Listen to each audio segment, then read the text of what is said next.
Hey everyone, welcome back to another journey through history's darkest corners. Tonight, we're diving into something that might make you look at your dinner plate a little differently. Before we start, hit that like button if you're ready to learn something wild, and let me know in the comments what the strangest thing you've ever eaten is. I'm curious to see how it compares to what we're about to explore. Turn down the lights, maybe grab a snack, and let's explore the desperate lengths humans have gone to survive when food disappeared. If you think pineapple on pizza is controversial, wait until you hear what people ate when their stomachs were empty and winter was long. We're talking about famines, those terrifying periods when entire communities face starvation. Not the kind of hunger you feel before lunch, but the kind that makes people consider things they never thought they'd put in their mouths. The kind of desperation that turns bark into bread and shoes into soup. For centuries, historians wrote about these survival foods in vague terms, assuming they were exaggerated stories meant to show how bad things got. After all, who would really eat dirt? Who would boil their leather belt for dinner? Well, turns out, people did exactly that, and archaeological evidence, historical records, and survivor accounts prove it happened more often than we'd like to think. So buckle up, because we're about to discover that when survival is on the line, humans will eat almost anything. And I mean anything. Number 1. Bread made from ground bark. Picture this. It's the dead of winter in medieval Europe. The grain stores are empty, the last potato rotted months ago, and snow covers everything for miles. Your family hasn't had a proper meal in weeks. What do? If you lived through one of history's great famines, you'd probably walk outside, find the nearest tree, and start peeling bark. Yes, bark bread was real. Not some desperate last resort that happened once or twice, but a documented survival strategy used across different continents and centuries. During the Great Famine of 1315 in Europe, entire villages stripped pine, birch, and elm trees bare, grinding their inner bark into a flour-like powder. But here's the thing about bark bread that most people don't understand. You couldn't just grab any random piece of tree bark and start chewing. There was actually a process, a desperate kind of cooking science born from hunger. First, you had to know which trees wouldn't kill you. Pine bark was popular because it was available year-round and didn't contain deadly toxins. Birch bark was another favorite. Oak bark, that could work too, though it was bitter enough to make you gag. But choose the wrong tree, like cherry or willow, and the chemicals inside could make you sicker than you already were. The process started with peeling away the rough outer bark to get to the inner layer, called the cambium. This thin, whitish layer between the bark and the wood was where trees stored their nutrients. Think of it as the tree's own food storage system, which makes sense why starving people went after it. Once you had a pile of inner bark, you'd dry it in whatever sun you could find, or over a fire if you had fuel to spare. Then came the grinding. Using stones, mortars, or whatever tools survived the hard times, families would pound the dried bark into powder. The result looked sort of like flour, if flour was brownish-gray and smelled like a forest floor. Here's where it gets interesting. Pure bark flour was basically inedible. It was bitter, tough, and had almost no nutritional value. A loaf made from pure bark would be harder than a rock and about as tasty as chewing on a stick. So people got creative. They'd mix the bark flour with whatever real flour they had left, even just a handful. Sometimes they'd add sawdust, grass seeds, or ground acorns. In Scandinavia, people mixed bark flour with fish bones that had been dried and crushed. The bones added calcium, and the fish remains provided a tiny bit of protein. The bread that came out of these desperate mixtures was nothing like the soft, warm loaves we know today. Bark bread was dense, dark, and required serious jaw strength to chew. People described it as tasting like eating wood chips mixed with dirt. Many survivors said it hurt their teeth and made their stomachs cramp for hours. But here's the truly heartbreaking part. Bark bread didn't really feed people.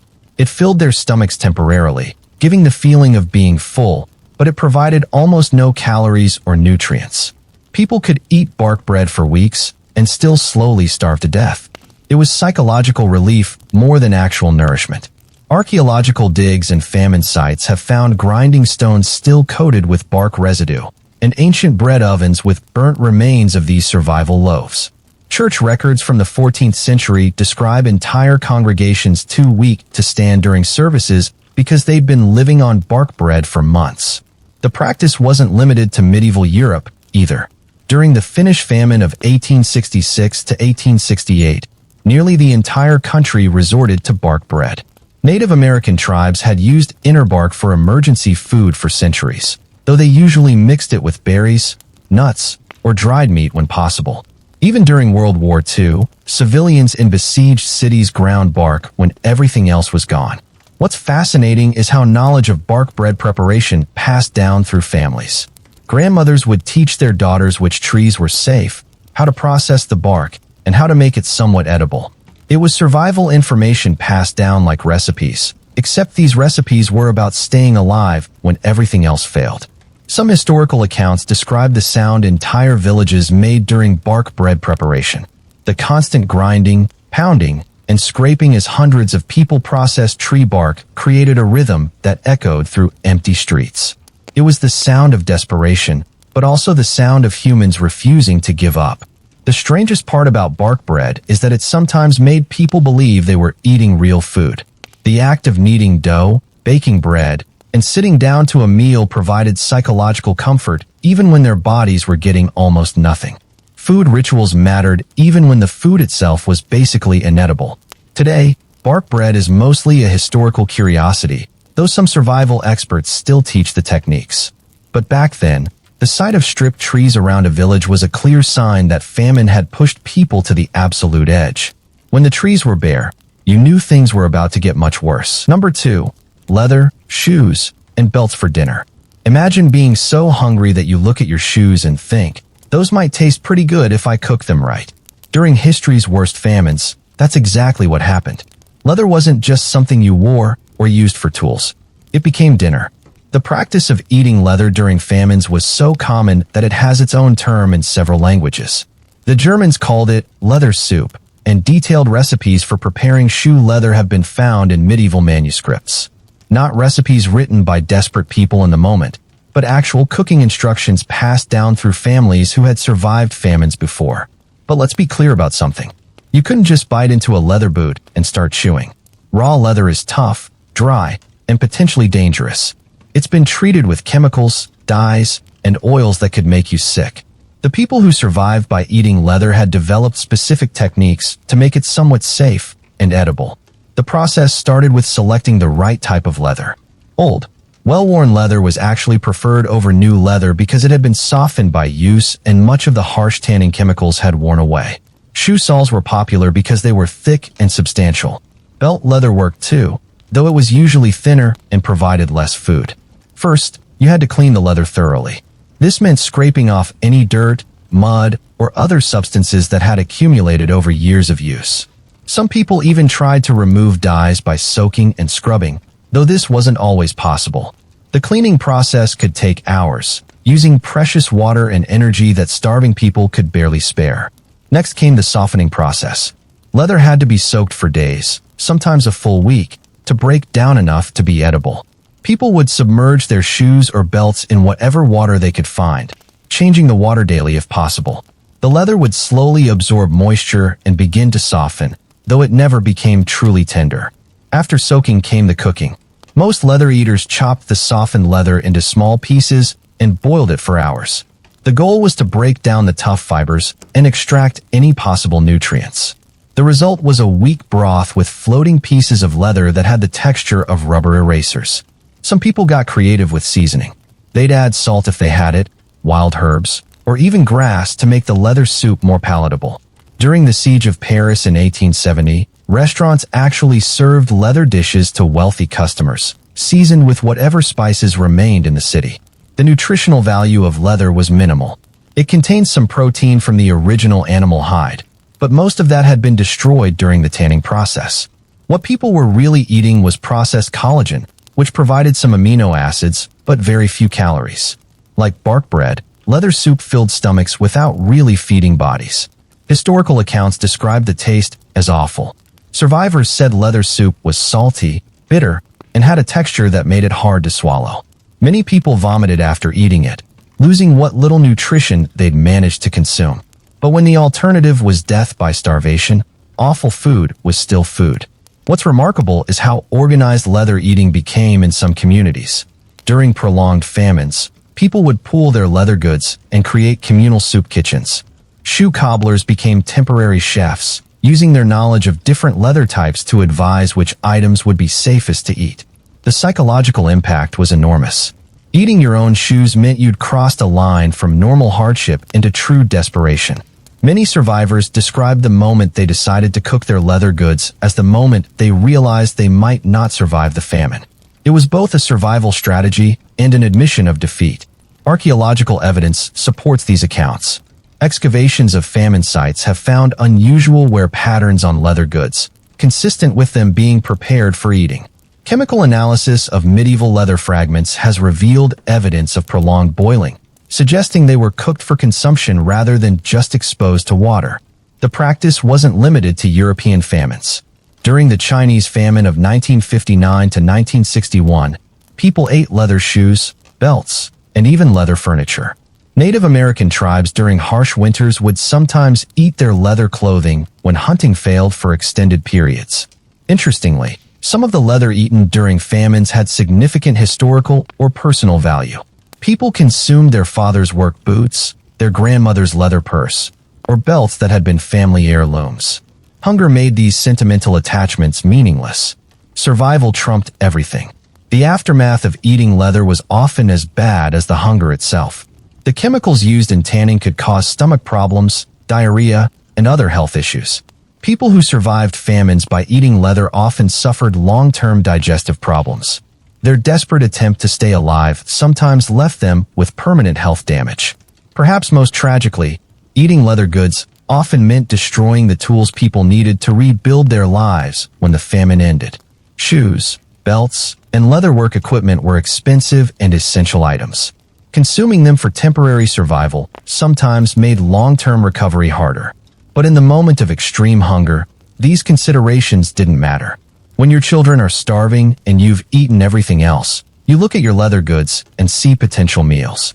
It's a level of desperation that's hard for well-fed people to understand, but it happened thousands of times throughout history. Number 3. Rats and mice on the menu. Here's something that might make you squirm. During famines, the same rats and mice that people normally tried to kill became precious sources of protein. Not occasionally, not as a last resort, but systematically hunted and prepared as regular meals.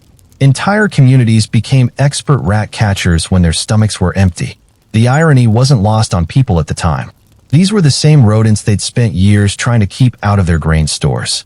The same pests that ate their crops and contaminated their food supplies suddenly became the food supply. Medieval records describe the strange reversal where cats were valued not for catching rats, but for being too well fed to catch, making them easier to catch for human consumption. Rat hunting during famines became an organized activity. Families would work together to smoke rats out of their hiding places, using whatever fire and smoke they could create. Children became expert at blocking escape routes while adults wielded clubs, sticks, or bare hands to catch the fleeing rodents. The smallest cracks in walls were investigated, and people developed an intimate knowledge of rat behavior out of pure necessity. The preparation of rats and mice was more complex than you might expect. People couldn't just roast a rat over a fire and call it dinner. Rodents needed to be carefully cleaned and prepared to avoid the diseases they might carry. The process started with skinning, which required skill and sharp tools that many starving people didn't possess. Once skinned, the rats had to be thoroughly cleaned inside and out. People would remove all the organs, wash the meat multiple times, and inspect it carefully for signs of disease. This was crucial because rats could carry plague, typhus, and other deadly illnesses. Ironically, the very animals people were eating to survive could kill them if not prepared properly. Cooking methods varied depending on what fuel and equipment people had available. Boiling was preferred when possible because it killed more bacteria and parasites than roasting. Rat stew became a common dish, with a small amount of meat stretched by adding water, wild plants, or whatever vegetables could be scrounged. The taste was described differently by different survivors. Some said rat meat was similar to rabbit, though smaller and tougher. Others described it as having a strange, musky flavor that was hard to get used to. Mice were generally considered more palatable than rats, but they were so small that it took dozens to make a meaningful meal. What's fascinating is how rat cuisine developed regional variations.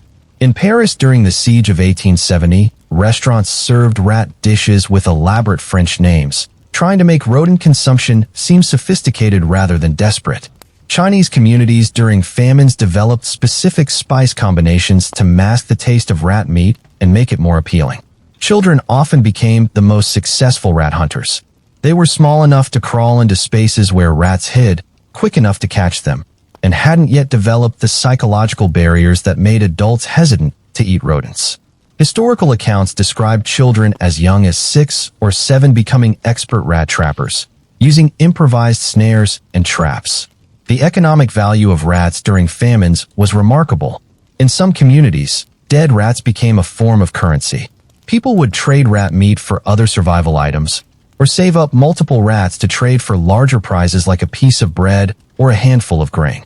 Markets developed where rats were bought, sold, and bartered like any other commodity. Archaeological evidence of rat consumption during famines comes in the form of unusual bone deposits. Excavations of famine sites reveal large collections of small rodent bones that show clear signs of being prepared for human consumption. The bones are cracked open to extract marrow, cleaned thoroughly, and often show burn marks from cooking. The psychological impact of eating rats was significant. Many survivors described having to overcome intense revulsion before they could bring themselves to eat rodent meat. The social taboo against eating rats was strong in most cultures, and breaking that taboo was a clear sign that normal society had broken down. Interestingly, some communities had cultural precedents for eating rodents that made the transition easier during famines. In parts of Asia and Africa, certain rodents were already part of traditional diets, so the leap to eating city rats during emergencies was less dramatic.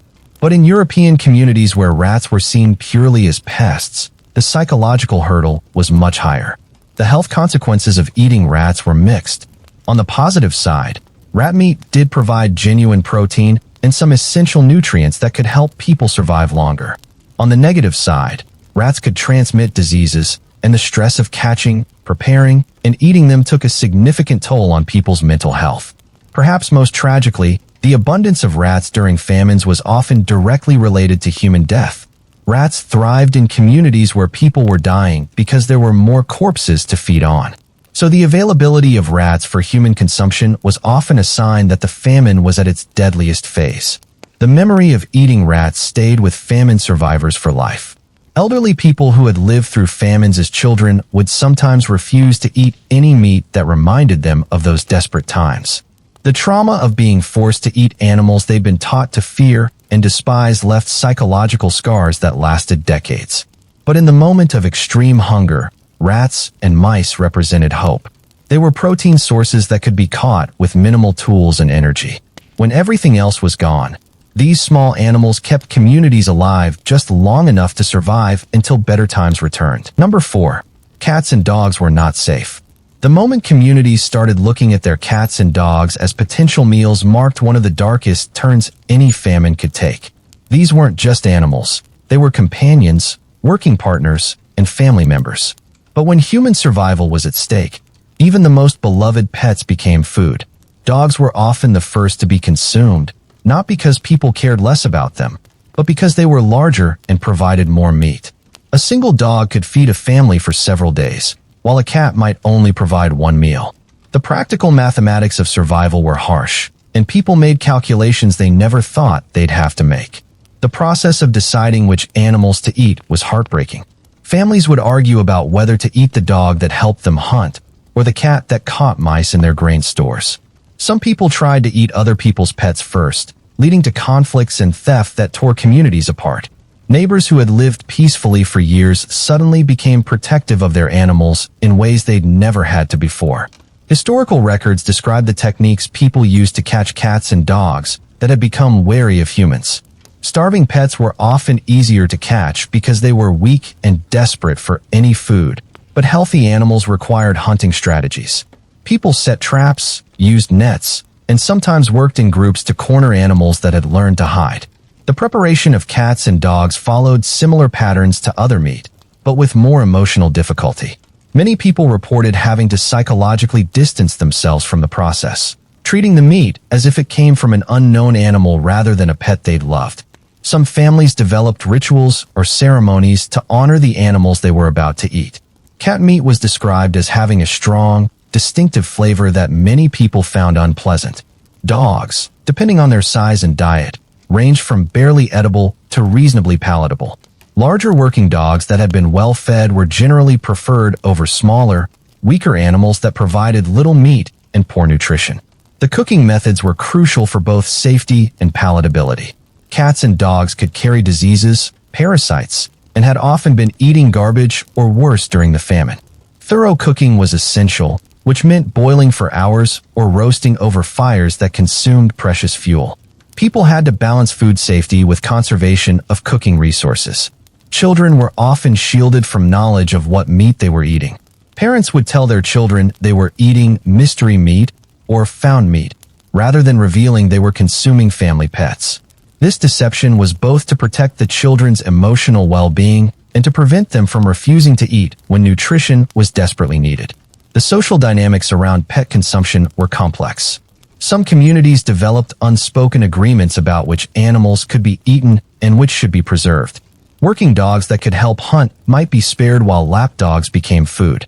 Cats that were good mousers might be kept alive while less useful cats were consumed. Archaeological evidence of cat and dog consumption during famines appears in unusual bone deposits and butchering marks. Pet skeletons found in famine sites show signs of being processed for human consumption, with bones split for marrow extraction and cut marks indicating systematic butchering rather than natural death. The guilt and trauma associated with eating pets lasted long after famines ended. Survivors often described feeling like they had betrayed innocent creatures that had trusted and loved them. Some people never owned pets again after being forced to eat their companions during a famine, unable to form those emotional bonds knowing they might have to break them. Interestingly, some pets seemed to understand what was happening. Historical accounts describe cats and dogs becoming more affectionate as famines deepened, as if they sensed their owner's desperation and were trying to comfort them.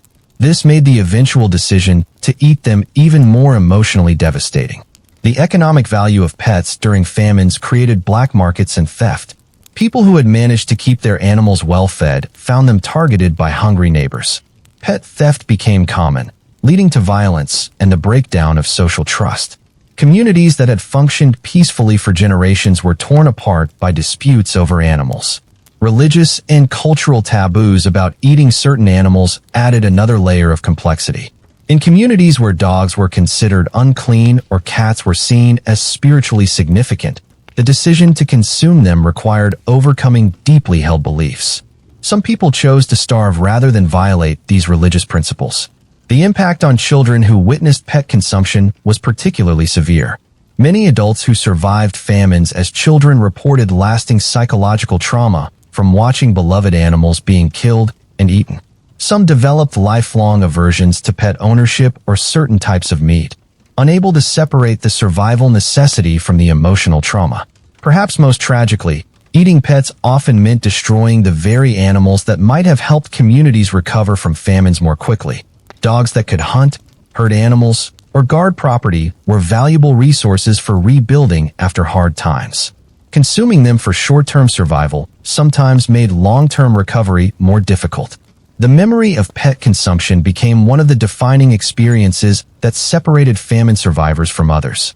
People who had been forced to eat their cats and dogs carried a specific type of trauma that was hard for others to understand. It represented a line crossed that could never be uncrossed, a survival choice that haunted them for life.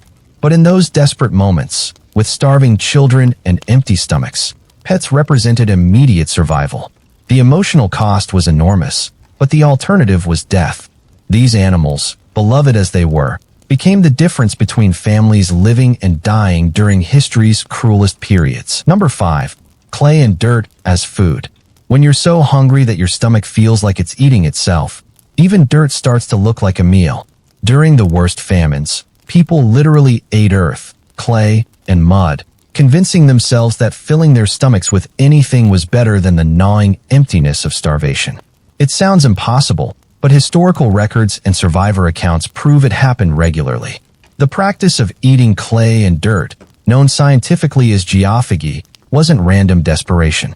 People developed specific preferences for certain types of earth that were considered safer or more palatable than others. Clay was preferred over regular dirt because it had a smoother texture and was less likely to contain harmful bacteria or parasites. White clay was especially prized when available. It could be found near riverbanks or in certain geological formations, and people believed it was cleaner and safer than darker soils. Communities would sometimes send expeditions to find good clay deposits, treating the search like a foraging mission for any other type of food. The preparation of clay for eating involved some surprising techniques. People would dry the clay in the sun, grind it into powder, and sometimes even bake it into crude shapes that resembled bread or crackers. Some communities mixed clay with water to create a paste that was easier to swallow than dry powder. The taste was universally described as awful. Survivors said eating clay felt like chewing chalk mixed with sand, leaving a gritty texture in their mouths that lasted for hours. The clay would stick to their teeth and gums, and many people had to force themselves to swallow something that every instinct told them was inedible. But here's the thing about eating dirt that makes it especially tragic. It provided no nutrition whatsoever. Clay and dirt contain minerals, but not in forms that human bodies can absorb and use. People could fill their stomachs with earth and still starve to death just as quickly as if they'd eaten nothing at all. The psychological effect was what mattered most. Eating clay gave people the sensation of having consumed food, temporarily quieting the hunger pangs and providing brief mental relief from the constant obsession with finding something to eat. It was self-deception, but for starving people, even false hope was valuable. The health consequences of eating dirt were often severe. Clay and soil could contain harmful bacteria, parasites, and toxic substances that made people sick. Many dirt eaters developed severe constipation because their digestive systems couldn't process large amounts of inorganic material. Others suffered from intestinal blockages that were sometimes fatal. Children were particularly susceptible to eating dirt during famines. They were more likely than adults to put non-food items in their mouths, and parents sometimes encouraged the practice because it kept children from crying about hunger. Sadly, children's smaller digestive systems made them more vulnerable to the health problems caused by consuming earth. Archaeological evidence of dirt eating during famines comes from unusual soil deposits in cooking areas and unusual mineral content in human remains. Excavations have found grinding stones with clay residue and fired clay objects that appear to have been shaped into food-like forms, suggesting systematic preparation of earth for consumption. The social stigma around eating dirt was enormous. Even during famines, when most taboos were broken, people were often secretive about consuming clay, hiding the practice from neighbors who might judge them for crossing this particular line. Eating dirt was seen as the ultimate sign of desperation, worse even than consuming rats or pets. Some communities developed folk beliefs about the benefits of eating certain types of clay. People convinced themselves that white clay could absorb toxins from their bodies, or that clay from particular locations had healing properties. These beliefs had no scientific basis, but they provided psychological comfort to people engaging in obviously harmful behavior. Religious interpretations of dirt eating varied. Some people saw it as a form of penance, literally consuming the earth from which humans were supposedly made. Others viewed it as a sin, believing that eating inedible substances showed a lack of faith in divine providence. These religious conflicts added guilt to an already desperate situation. The economic impact of clay eating was minimal because dirt was free and abundant, but it did represent time and energy that could have been spent on more productive survival activities. People who spent hours searching for, preparing, and consuming clay were often too weak and sick to engage in activities that might have actually helped them survive. Medical knowledge about the dangers of eating dirt existed even in historical periods, but hunger often overrode rational thinking. Doctors and healers warned against consuming clay and soil, but starving people were willing to risk future health problems for the immediate psychological relief of feeling full. The memory of eating dirt was often the most shameful part of famine survival for those who lived through it. Many survivors refused to talk about the experience, even decades later. The act of consuming earth represented such complete dehumanization that people preferred not to remember or acknowledge it had happened. Interestingly, some forms of clay eating had cultural precedents in certain societies. Pregnant women in some African and Latin American cultures traditionally consumed small amounts of specific clays, believing it helped with morning sickness and provided needed minerals. But this traditional practice was vastly different from the desperate consumption of any available dirt during famines. The preparation methods for dirt eating sometimes involved family recipes passed down through generations of famine survivors. Grandparents would teach their descendants which types of clay were safest, how to clean and prepare dirt for consumption, and which soils to avoid completely. This knowledge was survival information, though it was based more on experience than scientific understanding. Perhaps most heartbreaking was the way eating dirt affected family dynamics. Parents had to watch their children consume handfuls of clay and mud, knowing it provided no real nutrition, but being unable to offer anything better. The helplessness of parents who couldn't provide real food for their families was compounded by watching them eat substances that everyone knew were harmful. The long-term health effects of eating large amounts of clay and dirt included dental problems, digestive disorders, and malnutrition that persisted even after famines ended. People who survived by eating earth often suffered from chronic health issues that made them more vulnerable during future food shortages. But in the moment of extreme hunger, when your body is consuming itself and your mind is obsessed with food, even dirt seems like a potential solution. The human capacity for self-deception in survival situations is remarkable, and eating clay represented both the ingenuity and the desperation of people determined to live through impossible circumstances. Number 6. Sawdust and grass bread. The idea of mixing sawdust into bread might sound like a cruel joke, but during famines, it became a serious survival strategy. When grain was scarce, people discovered they could stretch their meager flour supplies by adding wood shavings, grass, and other plant materials to make larger loaves that could feed more people. The result was barely edible, but it was technically bread. Sawdust bread wasn't a random invention. It required knowledge, technique, and experimentation to create something that wouldn't immediately poison everyone who ate it. Not all wood was safe for consumption, and people had to learn which types of sawdust were least harmful. Pine sawdust was preferred because it was relatively clean and didn't contain toxic resins. Oak sawdust worked too, though it made the bread even more bitter than usual. The process started with finding clean sawdust, which was harder than it sounds during famines when most woodworking had stopped due to lack of fuel and tools. People would scrape bark from dead trees, collect wood shavings from abandoned carpenter shops, or create their own sawdust by grinding wood with stones. The sawdust had to be as fine as possible to mix properly with flour. Grass bread involved similar techniques, but different challenges. People would collect whatever grass was available, dry it thoroughly, and grind it into powder. The grass had to be completely dry to prevent mold and bacteria from growing in the bread. Different types of grass produced different flavors and textures, though none of them were particularly pleasant. The mixing ratios were crucial for creating something that could actually be eaten. Pure sawdust bread was impossible to chew and digest. People typically mixed 1 part real flour with 3 or 4 parts sawdust or grass powder, creating a dough that was technically breadable but barely resembled real food. Some recipes called for adding water, salt, and whatever fats were available to bind the mixture together. The baking process was tricky because sawdust and grass burned at different temperatures than grain flour. Many early attempts resulted in loaves that were charred on the outside and raw on the inside, or bread that crumbled into powder when touched. People had to experiment with cooking times and temperatures, wasting precious fuel in the process. The taste of sawdust and grass bread was universally described as horrible. Survivors said it was like eating wood chips mixed with bitter herbs, with a texture that made their jaws ache from chewing.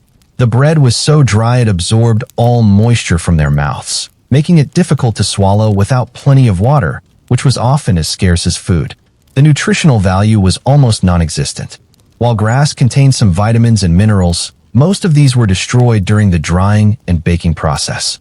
Sawdust provided no nutrition at all and was essentially indigestible fiber that passed through the body unchanged. People could eat sawdust bread regularly and still die of malnutrition. The digestive consequences were severe. Sawdust and grass bread caused constipation, stomach pain, and intestinal blockages. Many people who relied on these substitute breads developed chronic digestive problems that lasted long after the famines ended. Children were especially vulnerable to the health effects because their smaller digestive systems couldn't handle the large amounts of indigestible material. What's remarkable is how creative people became with sawdust bread recipes. Some communities added pine needles for vitamin C, wild berries for flavor, or ground bones for calcium. Others mixed in clay or dirt to change the texture, creating variations of bread that each tasted awful in their own unique way. The social dynamics around sawdust bread were complex. Families would share their secret recipes for making it more palatable, though palatable was a relative term. Some people became known as expert sawdust bread bakers, able to create loaves that were slightly less horrible than average. These skills were valuable during famines, but useless during normal times. Archaeological evidence of sawdust bread comes from unusual residues found in historical ovens and bread-making equipment. Chemical analysis has revealed wood particles and grass fibers mixed with grain remnants, confirming that these substitute breads were baked in the same equipment used for normal bread when times were better. The psychological impact of eating sawdust bread was significant. It maintained the ritual of bread making and eating, which provided emotional comfort during desperate times. Families could still sit down to bread, even when everyone knew they were essentially eating wood. The familiar act of breaking bread together helped preserve some sense of normalcy. The economic cost of sawdust bread was relatively low since wood and grass were usually free, but the time and energy required to collect, process, and prepare these materials was substantial. People spent hours gathering grass and sawdust when they could have been searching for more nutritious food sources or engaging in other survival activities. Children often refused to eat sawdust bread because the taste and texture were so unpleasant. Parents had to force-feed their children or find ways to disguise the awful flavor. Some families would sing songs or tell stories during meals to distract children from what they were eating, creating positive associations with negative experiences. The knowledge of how to make sawdust and grass bread was passed down through generations in communities that experienced regular famines.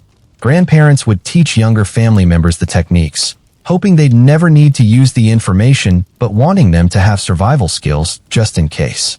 This knowledge represented both practical preparation and traumatic memory. The storage and preservation of sawdust bread presented unique challenges. Regular bread would grow moldy within days, but sawdust bread could last weeks without spoiling because bacteria and fungi couldn't digest the wood fibers. However, this also meant the bread became even harder and more difficult to eat over time. Medical authorities of historical periods warned against eating sawdust and grass bread, recognizing that it caused more health problems than it solved.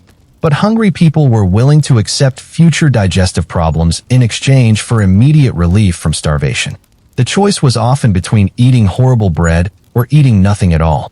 Perhaps most tragically, sawdust bread represented a complete perversion of one of humanity's most basic foods. Bread has been central to human civilization for thousands of years, symbolizing nourishment, community, and prosperity.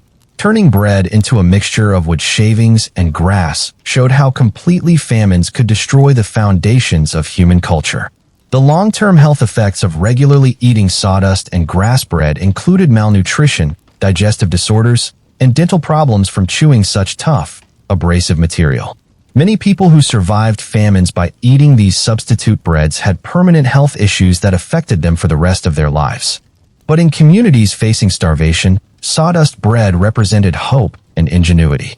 It allowed families to stretch their food supplies and maintain the important ritual of eating bread together. Even though it provided little nutrition and caused health problems, it helped people survive long enough to reach better times when real bread became available again. Number 7. Cannibalism rumors and realities.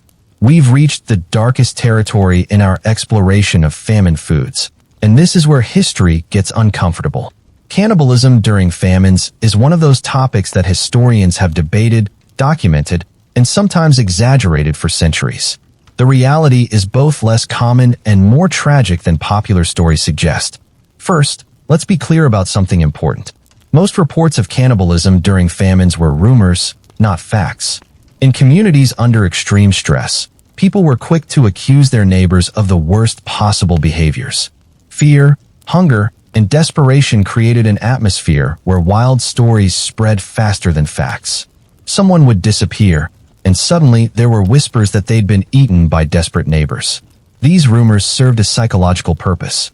In a way, Believing that others had crossed the ultimate taboo made people feel better about their own survival choices. If your neighbors were eating human flesh, then your decision to eat rat meat or tree bark seemed reasonable by comparison. The stories helped people rationalize behaviors they never thought they'd engage in. But cannibalism did happen during some of history's worst famines, though far less frequently than sensational accounts suggest.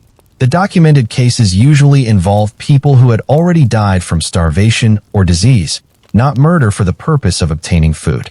Desperate families sometimes made the horrific choice to consume deceased family members rather than watch the living starve to death. The historical records that mention cannibalism during famines often come from outside observers who may not have witnessed events directly. Medieval chroniclers, government officials, and religious leaders sometimes reported cannibalism stories as a way to emphasize how terrible conditions had become. These accounts were meant to shock readers and generate sympathy or aid for affected communities. Archaeological evidence of cannibalism during famines is extremely rare and controversial. Scientists look for specific cut marks on human bones, evidence of cooking, and unusual disposal patterns that might indicate human remains were processed for food. But these signs are difficult to distinguish from normal burial practices or violence unrelated to food consumption. The psychological barrier against cannibalism was enormous, even for starving people. Cultural, religious, and personal taboos made consuming human flesh nearly impossible for most individuals, regardless of how hungry they became. Many people chose to die rather than cross this line, viewing starvation as preferable to damnation or complete loss of humanity. When cannibalism did occur, it typically involved specific family relationships and desperate circumstances. Parents might consume a deceased child to survive long enough to care for living children. Spouses might make agreements about what to do if one of them died first. These were not random acts of violence, but calculated decisions made by people trying to preserve whatever human life remained possible. The preparation and consumption of human flesh followed patterns similar to other emergency foods, but with additional psychological and spiritual complications. People who engaged in cannibalism often developed elaborate rituals or justifications to mentally distance themselves from what they were doing. Some convinced themselves they were honoring the deceased by not wasting their bodies. The social consequences of suspected cannibalism were severe and lasting. Communities would ostracize families suspected of consuming human flesh, even if the accusations were never proven. People labeled as cannibals found it difficult to reintegrate into society after famines ended, carrying stigma that affected them and their descendants for generations. Religious responses to cannibalism during famines varied depending on the faith and circumstances. Some religious leaders viewed it as an unforgivable sin, while others recognized it as a desperate survival choice that didn't damn the soul. These theological debates added another layer of guilt and confusion to already traumatized survivors. The legal systems of historical periods struggled with how to handle cannibalism during famines. Was it murder if someone killed another person for food? Was it desecration if someone consumed a corpse that died naturally? Courts rarely had to address these questions because cases were seldom reported or prosecuted during active famines. The medical knowledge about consuming human flesh was limited in historical periods, but people understood intuitively that it was dangerous. Human meat could transmit diseases and parasites, and the psychological trauma often caused severe mental health problems that persisted long after the physical hunger ended. Children were both protected from and victims of cannibalism during famines. Parents tried to shield children from knowledge of what was happening, but children sometimes became targets when adults calculated that sacrificing one child might save several others. These decisions represented the complete breakdown of normal family structures and moral systems. The economic aspect of cannibalism was minimal since human bodies were obviously not traded or sold like other famine foods. But the social cost was enormous, destroying trust and community bonds that took generations to rebuild. Communities that experienced suspected cannibalism often never fully recovered their social cohesion. The documentation of cannibalism during famines was often politically motivated. Governments might emphasize cannibalism stories to justify aid programs or to demonstrate the severity of conditions. Conversely, they might suppress such reports to avoid admitting that their policies had led to such extreme desperation. The memory of cannibalism, whether real or rumored, became one of the most traumatic aspects of famine survival. People carried guilt, shame, and horror about what they had done or what they had been accused of doing. These memories were rarely shared, even with family members, creating secrets that haunted entire communities. Perhaps most importantly, the threat of cannibalism during famines reveals how completely these disasters could destroy human civilization. When people began to see other humans as potential food sources, it marked the complete breakdown of the social contracts that held communities together. It represented the ultimate failure of society to protect its most vulnerable members. The reality is that cannibalism during famines was rare, complicated, and traumatic for everyone involved.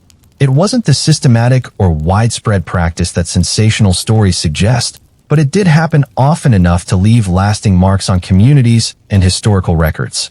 It represents the absolute extreme of human desperation and the terrible choices people faced when every other option had been exhausted. Number 8.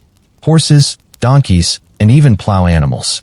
When communities started eating their horses, donkeys, and plow animals, they weren't just consuming food. They were eating their future. These animals represented transportation, farming capability, and economic recovery. Consuming them was like burning your house for warmth. It might save you today, but it guaranteed harder times tomorrow. Horses were among the most valuable animals in pre-industrial societies. They pulled plows, carried riders, transported goods, and provided the muscle power that kept agricultural communities functioning. A good horse could represent years of savings for a farming family. But when children were starving, even the most valuable horse became just a large source of meat. The decision to slaughter work animals was never made lightly.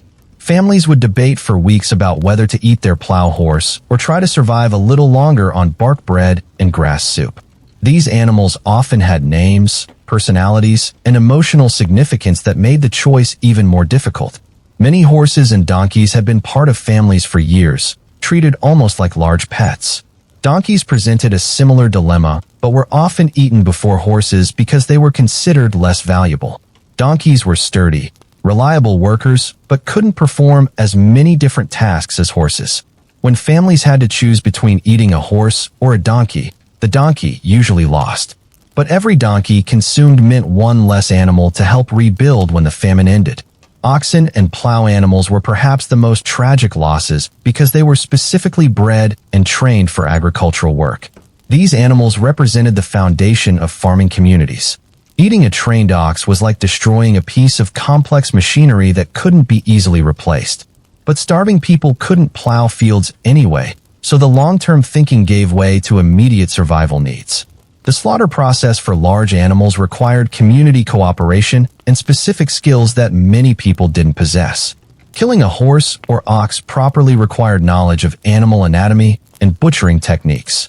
Families often had to work together or seek help from people with experience, creating social dynamics around who got which parts of the animal. Large animals provided substantial amounts of meat, but they also created storage and preservation problems during famines. Without proper preservation techniques or adequate fuel for cooking, much of the meat from a horse might spoil before it could be consumed. Families had to organize quickly to process, cook, and distribute the meat before it became dangerous to eat. The taste of horse and donkey meat was described variably by different survivors. Some said horse meat was tough but similar to beef, especially if the animal had been well fed before slaughter. Others described it as having a sweet, unusual flavor that took getting used to. Donkey meat was generally considered less palatable, with a stronger taste that many people found unpleasant. The psychological impact of eating work animals was enormous. These weren't just food sources, they were partners in daily life. Farmers who had worked alongside their horses for years described the guilt and sorrow of having to kill and eat animals they had trained, cared for, and depended on. Children who had ridden or played with these animals were often traumatized by watching them being slaughtered. The economic consequences extended far beyond the famine period. Communities that had eaten their work animals found themselves unable to resume normal farming when conditions improved. Without horses to pull plows or oxen to work fields, agricultural recovery was severely delayed. Some communities never fully recovered their pre-famine prosperity because they had consumed the animals essential for farming. Archaeological evidence of work animal consumption during famines appears in unusual bone deposits and butchering marks on horse, donkey, and ox skeletons found in domestic contexts rather than normal slaughter areas. These bones show signs of being processed for human consumption rather than dying naturally or being used for other purposes. The social hierarchy around consuming work animals often reflected existing class structures. Wealthy families with multiple animals might eat some while preserving others for future use. Poor families who owned only one horse or donkey faced impossible choices between immediate survival and long-term livelihood. These decisions sometimes determined which families would recover after famines ended. Religious and cultural taboos complicated the consumption of work animals in some communities. Certain animals were considered sacred or spiritually significant, making their consumption controversial even during extreme hunger. Hindu communities faced particular conflicts around consuming cattle, while Islamic communities had restrictions about consuming certain animals. The preparation methods for large work animals varied depending on available resources and community knowledge. Horse and donkey meat required different cooking techniques than smaller animals because of their size and muscle structure. People had to learn how to process and cook these animals efficiently to avoid waste and maximize nutrition. Children often formed strong emotional attachments to work animals, making their consumption particularly traumatic for younger family members. Parents had to find ways to explain why beloved animals were being killed and eaten, often creating long-lasting psychological effects. Some children refused to eat meat they knew came from familiar animals. The breeding and training of work animals took years, making their loss during famines a long-term economic disaster. A trained plow horse represented not just the animal's value, but also years of time invested in its education. Eating these animals destroyed human capital that couldn't be quickly replaced when normal conditions returned. The health benefits of consuming large work animals were significant compared to other famine foods. Horse, donkey, and ox meat provided genuine protein, calories, and nutrients that could sustain families for extended periods.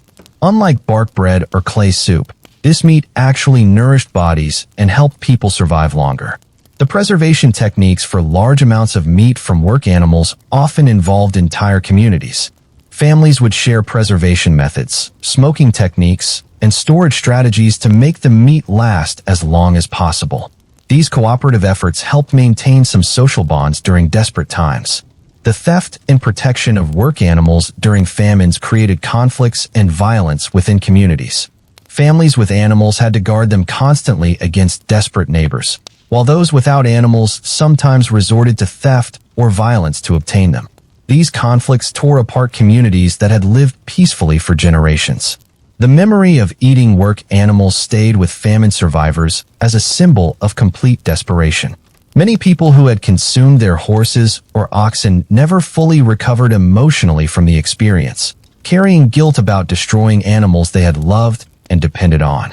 The trauma represented not just the physical act of consumption, but the symbolic destruction of their way of life. Perhaps most tragically, eating work animals often trapped communities in cycles of poverty that lasted for generations. Without animals to work fields, families remained dependent on subsistence farming or outside aid long after famines ended. The short-term survival choice became a long-term economic disaster that affected entire regions. But in the moment of extreme hunger, work animals represented the largest, most nutritious food source available to many families. The choice between watching children starve and eating beloved animals was ultimately no choice at all for most parents. These animals, valuable as they were, became the difference between family survival and family extinction during history's cruelest periods. Number 9. Strange medicinal soups. Desperation makes people believe in miracles, and during famines, even the most bizarre concoctions seemed worth trying if they might provide nutrition or strength. Communities developed strange soup recipes based on folk medicine, superstition, and the faint hope that certain combinations of available materials might somehow sustain life better than eating each ingredient separately. Bone soup from old graves represents perhaps the most disturbing of these desperate remedies. When all fresh bones had been consumed and every scrap of meat was gone, people turned to burial grounds as potential sources of nutrition. Old human bones, sometimes decades or centuries old, were dug up and boiled for hours in the hope of extracting any remaining marrow or calcium. The process of grave robbing for bones was both practically difficult and psychologically traumatic. People had to overcome religious taboos about disturbing the dead, risk disease from handling decomposed remains, and face the horror of desecrating their own ancestors' graves. Many communities that engaged in this practice were forever changed by the experience. The preparation of bone soup from grave remains followed desperate logic. People believed that bones might contain residual nutrition even after decades underground. They would boil old bones for hours, sometimes days, creating a thin broth that tasted terrible but provided the psychological comfort of having consumed something that might be nutritious. The actual nutritional value of ancient bone soup was essentially zero. Old bones that had been buried for years contained no remaining marrow, protein, or useful minerals. People were essentially making soup from calcium carbonate and other inorganic compounds that their bodies couldn't process or absorb. It was a waste of precious fuel and energy. Other strange medicinal soups included concoctions made from boiled leather mixed with herbs, clay soup flavored with tree bark, and broths made from boiling grass, roots, and any organic matter that could be found. These recipes often included ingredients that people believed had medicinal properties, even if they provided no actual nutrition. Herb and weed soups represented slightly more practical survival attempts. People would gather whatever wild plants they could find, often including weeds, tree leaves, and grass, and boil them into soups that were at least made from organic matter. Some of these plants did contain vitamins and minerals, though usually in quantities too small to prevent malnutrition. The folk medicine aspect of these soups reflected desperate attempts to combine survival with traditional healing knowledge. Elderly community members who remembered old remedies would suggest ingredients that might strengthen weak bodies or cure the diseases that often accompanied famines. Most of these suggestions had no scientific basis but provided psychological comfort. Tea made from pine needles was one medicinal soup that actually had some nutritional value. Pine needles contain vitamin C, which could help prevent scurvy among people eating primarily bread and meat. This was one of the few medicinal famine foods that provided genuine health benefits, though the amounts were small and the taste was extremely unpleasant. Mushroom soups presented particular dangers during famines because starving people often couldn't properly identify safe species. Desperate foragers would consume any fungi they found, sometimes poisoning themselves with toxic mushrooms that caused hallucinations, illness, or death. The few safe mushrooms provided minimal nutrition but seemed substantial compared to other available foods. Root soups made from digging up any available plant roots often included both edible and poisonous species. People would boil mixed roots together, hoping that cooking would neutralize toxins or that edible roots would outnumber poisonous ones. This was essentially botanical roulette that sometimes made people sicker than they already were. The preparation methods for medicinal soups often involved elaborate rituals that had more psychological than practical value. People would pray over the ingredients, follow specific stirring patterns, or add symbolic elements that they believed would enhance the soup's power. These rituals helped maintain hope during hopeless circumstances. The social dynamics around medicinal soups included sharing of recipes and ingredients among community members. Families would contribute whatever materials they had to communal soup pots, creating shared meals that provided both nutrition and social support. These cooperative efforts helped maintain community bonds during desperate times. Children were often given the best portions of medicinal soups because parents believed certain ingredients might be especially beneficial for young bodies. Parents would convince themselves that strange soups containing herbs or unusual ingredients might help their children grow stronger, even when the soups provided essentially no nutrition. The medical knowledge behind these remedies was usually based on folk traditions, superstitions, and desperate hope rather than scientific understanding. Communities would try anything that might work, combining traditional healing practices with survival desperation to create treatments that were more psychological than physical. The psychological impact of medicinal soups was often more significant than their nutritional value. The act of preparing, cooking, and consuming something that seemed medicinal gave people a sense of taking positive action rather than passively accepting starvation. It provided hope and purpose during otherwise hopeless circumstances. The failure of medicinal soups to provide real nutrition often led to deeper despair when people realized that their desperate remedies weren't working. Families who had invested time, energy, and hope into preparing strange concoctions faced the devastating realization that even their most creative survival attempts were unsuccessful. The documentation of medicinal soup recipes in historical records often reflected the community's attempts to preserve knowledge that might be needed in future famines. These recipes were written down not because they were effective, but because people wanted to remember what they had tried during desperate times. The long-term health effects of consuming medicinal soups were often negative because many ingredients were indigestible, toxic, or actively harmful. People who survived famines by consuming these strange mixtures sometimes suffered from chronic digestive problems, poisoning symptoms, or nutritional deficiencies that persisted for years. Archaeological evidence of medicinal soup preparation appears in unusual combinations of organic and inorganic materials found in cooking areas. Chemical analysis of historical cooking pots has revealed residues that suggest people were boiling combinations of materials that would never be mixed during normal cooking periods. Perhaps most tragically, medicinal soups represented the complete breakdown of traditional food knowledge and the desperate search for any alternative to starvation. Communities with centuries of culinary traditions found themselves experimenting with inedible materials in the hope that desperation might discover new sources of nutrition. But in communities facing complete starvation, even the most bizarre soup seemed worth trying if it might provide strength or hope. These strange medicinal concoctions represented human creativity and determination in the face of impossible circumstances, even when the creativity was misguided and the determination was ultimately futile. Number 10. Fake food tricks. When people had eaten everything edible and were still starving, some turned to elaborate deceptions to create the illusion of eating real food. These weren't attempts to actually nourish their bodies, but desperate psychological tricks to fool their minds into believing they were consuming meals.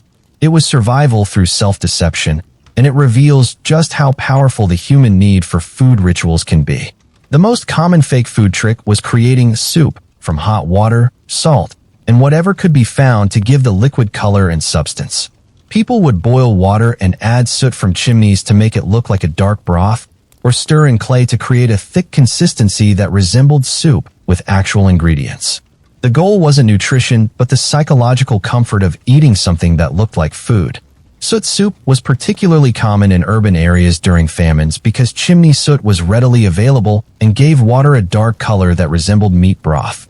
People would scrape soot from fireplaces and chimneys, strain it through cloth to remove larger particles, and stir it into boiling water. The result was a black liquid that looked substantial but provided no nutrition and often made people sick. Salt water broth was another desperate trick used when salt was available but actual food was not.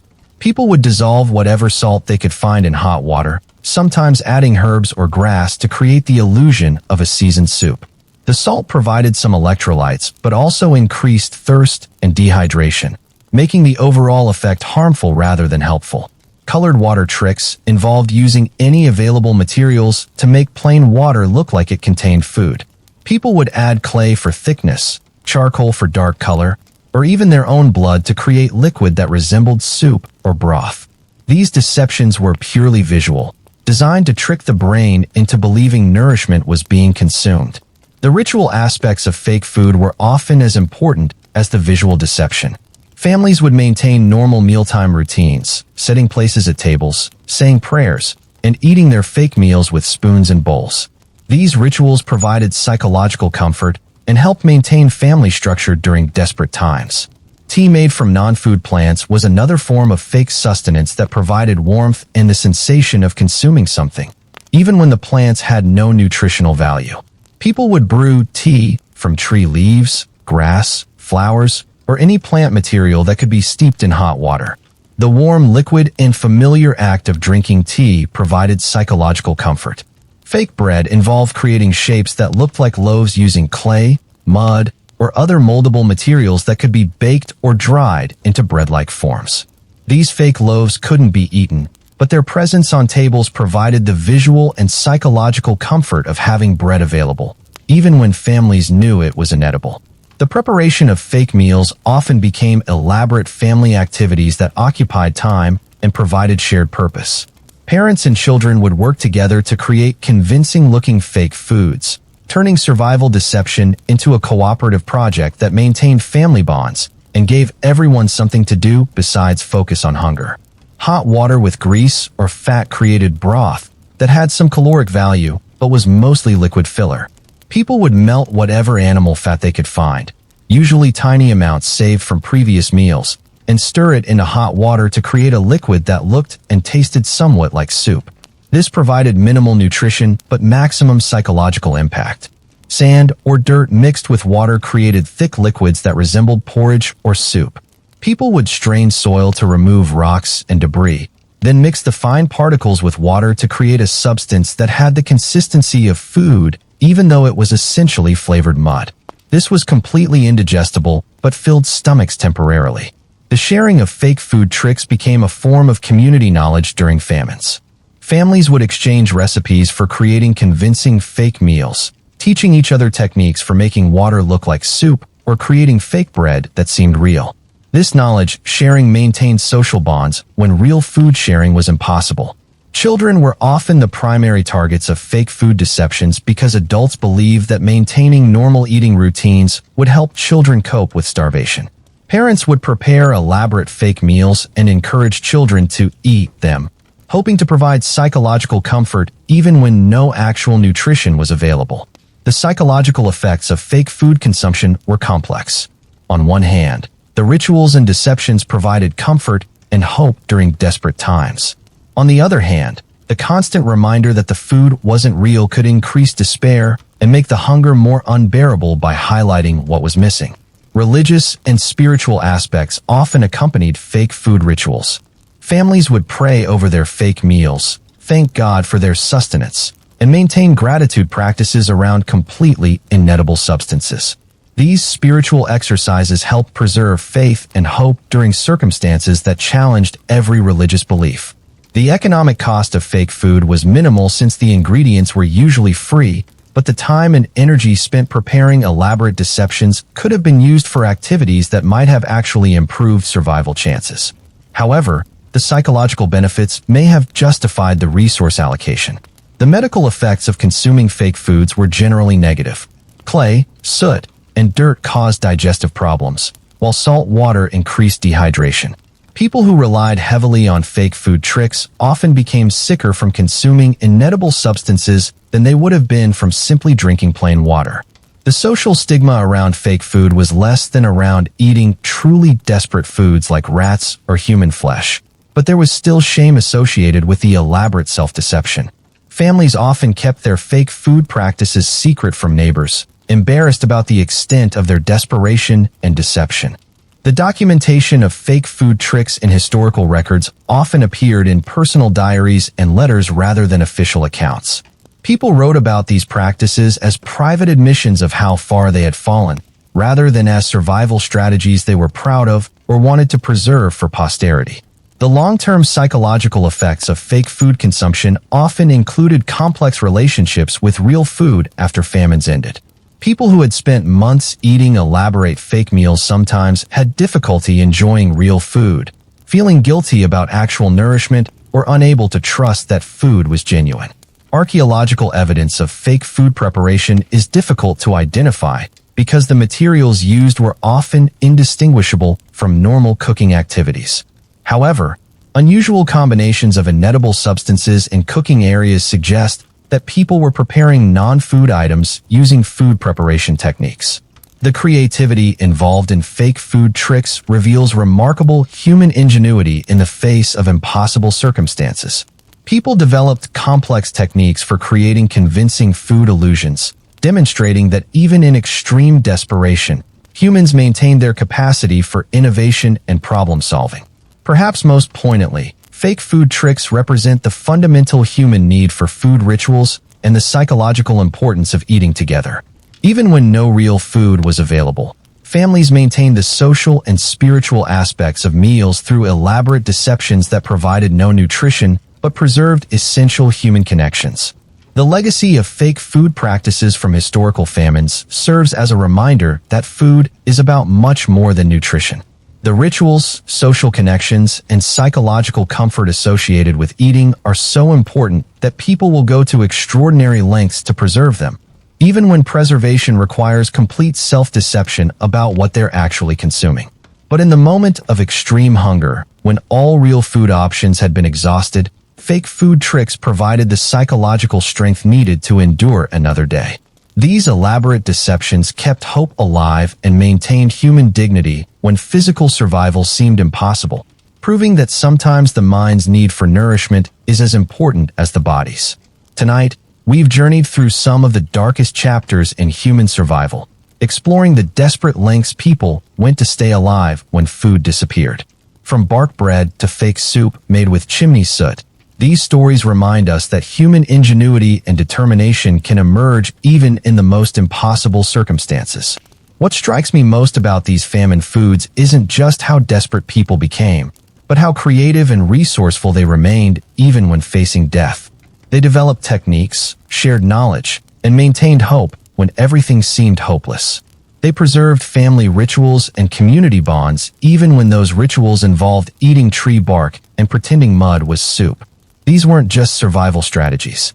They were expressions of humanity's refusal to surrender, even when surrender seemed rational.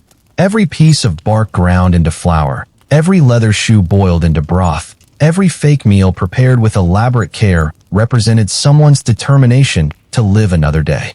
The next time you sit down to a regular meal, maybe take a moment to appreciate not just the food on your plate, but the incredible journey of human survival that made that meal possible. We're here today because our ancestors were willing to eat anything, try everything, and never give up hope that better days would come. Thanks for joining me on this difficult but important exploration of human history. Let me know in the comments what surprised you most about these famine survival stories. And remember, understanding the past helps us appreciate the present and prepare for whatever challenges the future might bring. Until next time, take care of yourselves and never take a good meal for granted.